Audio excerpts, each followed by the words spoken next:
Good morning everyone, welcome to my channel Shilpa's daily life. আমার এই নতুন ব্লগে তোমাদেরকে জানাই অনেক অনেক ওয়েলকাম আর অনেক অনেক ভালোবাসা। তো এখন বাজে 8:10। তো ঘুম থেকে উঠেছি 7:30টার দিক করে, তারপরে টুকটাক এই দিক ওই দিক ঘোরাঘুরি করছিলাম। দেখছি আমাদের রায়টা এখনো ওঠেনি, ঘুমাচ্ছে। 2-3বার ডাকতে গেলাম উঠেনি, তাই ভাবলাম কি চুপ করে আমি আর কি করবো। মা চা বানিয়ে রেখে গেছে, চাটা খাই। চাটা এখনো খাওয়া হয়নি, ওটা খেয়ে নেবো। তো আজকে হচ্ছে বাংলার নতুন বছর, সবাইকে জানাই শুভ নববর্ষ। তো ভাই বোন চলে গেছে পড়তে, আমি একাই বাড়িতে আছি।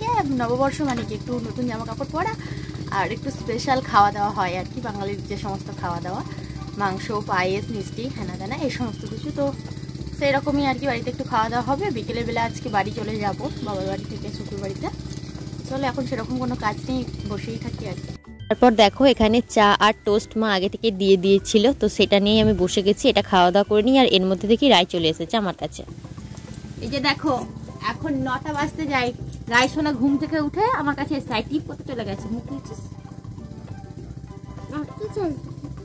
চলে গেছে, আমি আমার উল্টো করে দিয়েছি। বল সবাইকে, বল শুভ নববর্ষ।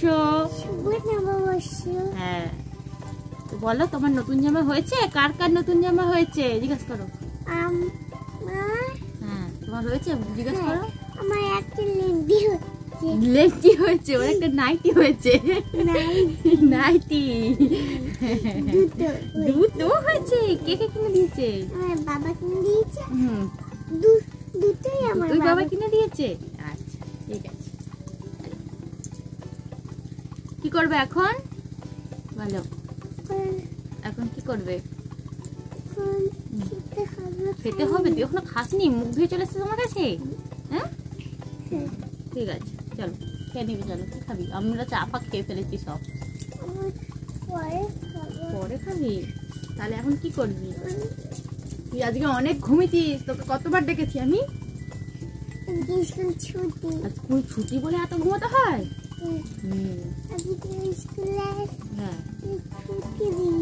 কি জন্য ছুটি দিয়েছে?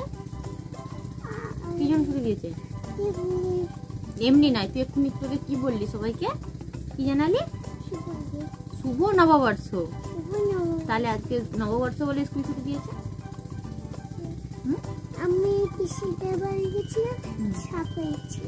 ও পিসিদের বাড়ি গেছিল, ঝাঁপ হয়েছিল। আমার একটা দিদির বাড়ি আছে, জেঠিমার যে মেয়ের বাড়ি, তো ওদের একদম বাড়ির পাশেই ঝাঁপ হয়। আমাদেরকেও যেতে বলেছিল, বাট আমরা যাইনি। ও গিয়েছিল দিদি। কি দিচ্ছিল? গল্প কর, চল বল, গল্প করে ফেল। আম ছড়াচ্ছিল, আম ছড়াচ্ছিল, আঙুর আঙুর আঙুর আঙুর আঙুর ছড়াচ্ছিল। তারপর আর কি? আঙুর, হ্যাঁ, আর বাতাসা। বাতাসা ঘুরেছিলি কাটা? বাবা বলছিল, আমি ঘুরেছিলাম, আমি বাতাসা উড়িয়েছিলাম। ঘুরেছিলি? ঠিক আছে, তাহলে ফোনটা বন্ধ করবি। কার্টুন দেখাবি? হ্যাঁ কার্টুন দেখাবি। কালকে জলে ভাতের যে রান্নাগুলো বেশি হয়েছিল, একটু পটলের তরকারি আর মাছ বেশি হয়েছিল, তো সেগুলো দিয়েই একটু পান্তা ভাত ছিল, সেটা আমি বোন ভাই খাচ্ছিলাম 3 জনে মিলে আর কি। তো চলো এগুলো খাওয়া দাওয়া করে নিই। আর আজকে দুপুরে মা আবার রান্নাবান্না করছে, তো পান্তা ভাত খেতে তো বেশ ভালোই লাগে মাঝে মাঝে, সেই জন্য নিয়ে নিয়েছি। সাথে কিন্তু ছিল একটু আলু ভাজা, অল্প করে আলু ভাজা ছিল, তো সেটা দিয়ে খেয়ে নিচ্ছি। হ্যালো গাইস, মুল বিস্কুট কেটে আনছিল, এটা খাচ্ছি।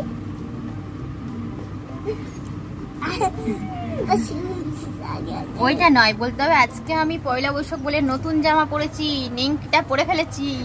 আজকে পয়সা পয়সা বৈশাখ নয়, পয়সা বৈশাখ নয়, পয়লা বৈশাখ। পয়লা বৈশাখ আমি নতুন নাইটি বানিয়েছি। হ্যাঁ, আর কেক খাচ্ছি। শুভ দিন। শুভ দিন। হ্যাঁ, আমি একটু লিপস্টিক পরেছি, সুন্দর করে সাজুগুজু করেছি, তাই তো। হ্যালো, আমি একটা নতুন নাইটি পরে নিয়েছি, মা দিয়েছে এটা কিনে। আমার বাবা কিনে। হ্যাঁ, তো এখন দুপুর 1টা মতো বাজে। পুকুর ধারে এসে বসেছিলাম, ভাই স্নান করতে এসেছিল, বললো কি আমাকে একটু দাঁড়াবি চল, না হলে অনেকটা লেট করে, মায়ের কাছে বকা খায়। তো ও উঠে চলে গেছে, আমরা দুজনে এখনো রয়ে গেছি। চলো এবার আমরা বাড়িতে চলে যাই, 1টা মতো বাজতে যাই। চলো যাই। তো দুপুরবেলা দেখো আজকে আমাদের রান্না হয়েছিল আলু ভাজা ছিল, আর এখানে হয়েছিল বড়ি দিয়ে ডাটা দিয়ে একটা তরকারি, আর হয়েছিল মাংস। এই ছিল দুপুরের খাওয়া দাওয়া। ভেবেছিলাম বিকালবেলা বাড়ি চলে আসবো, বাট বিকালবেলা আর বাড়ি ফিরিনি, বেশ কয়েকদিনের জন্য থেকেই যাচ্ছি। তো মা বিকালবেলা একটা ডাব কেটে দিয়েছিল, ডাবের জলটা খাওয়ার পর দেখলাম এরকম একটা শাঁস বেরিয়েছে, তো সেই শাঁসটাকেই আমরা খাচ্ছিলাম, বেশ ভালো লাগে। সন্ধ্যাবেলা এখানে চপ দিয়ে মুড়ি মাখিয়ে নিয়ে নিয়েছি। বাবার বাড়িতে মানে প্রত্যেক দিন চপ নয়তো চুরমুড় দিয়ে মুড়ি খাওয়া হয় সন্ধ্যের দিক করে, তো চপ দিয়েই মুড়ি খেয়ে নিলাম। আর রাত্রিতে দেখো এখানে বানানো হয়েছিল ফ্রাইড রাইস। তো সকালবেলার তো মাংস ছিলই, বেশ কিছুটা কষা মাংস ছিল, ঝোলের মাংসটা রাখা হয়েছিল না, আর বানানো হয়েছিল ফ্রাইড রাইস। তো এটাই খাওয়া হবে আজকে রাত্রিতে। আমরা 3 ভাই বোনে খাবো। বাপি খাবে রুটি, আর বাপি খাবে ভাত, আর মা খাবে রুটি। তো সেই জন্য এখানে বিনস আলু ভাজা করা হয়েছে। চলো আজকের মতো ভিডিওটা এখানে শেষ করছি। কেমন লাগলো অবশ্যই কমেন্ট করে জানিও।